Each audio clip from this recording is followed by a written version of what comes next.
কাজিৰঙাৰ ওপৰেদি ৩২ কিলোমিটাৰৰ দীঘল আজি ফ্লাইঅভাৰ নিৰ্মাণৰ কাম আৰম্ভ হ'ব। বৰাক নদীৰ ওপৰত ৬খনকৈ দলং নিৰ্মাণৰ কাম চলিছে আৰু গুৱাহাটীৰ পৰা শিলচৰ মাত্ৰ ৫ ঘণ্টাত গৈ যাতে আমি পাব পাৰোঁ। যোৱা পৰহি দিনাখন ২২,০০০ কোটি টকাৰ নতুন এক্সপ্ৰেছ হাইৱেও কেন্দ্ৰীয় চৰকাৰে অনুমোদন কৰিছে। আজি পেহেলগামৰ ঘটনাই সকলোৰে মন দুখিত কৰি আছে।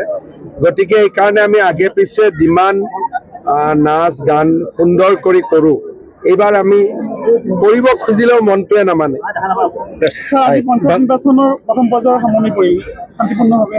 ভাল কৰি হৈ গৈছে। মই কিমান % ভোটিং হৈছে খবৰ লোৱা নাই, গুৱাহাটীত গৈ খবৰ লওঁ, কিন্তু ক'তো কোনো গণ্ডগোলৰ খবৰ নাই। সুন্দৰভাৱে শান্তিপূৰ্ণভাৱে হৈ গৈছে। নলবাৰীত গৰু কলাপত্ৰ প্ৰদৰ্শন কৰিছে।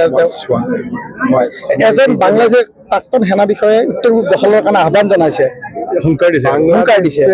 যিয়ে আহ্বান নিদিয়ক কিয়, বাংলাদেশৰ হাততো কোনো শক্তি নাই। এইবিলাক এনেই মিডিয়াত অলপ নিজৰ নামটো প্ৰচাৰ কৰাৰ কাৰণে মানুহে কয়, কিন্তু ভাৰতৰ লগত বাংলাদেশৰ তুলনাও নহয় আৰু সেনেকুৱা সম্ভৱো নহয়।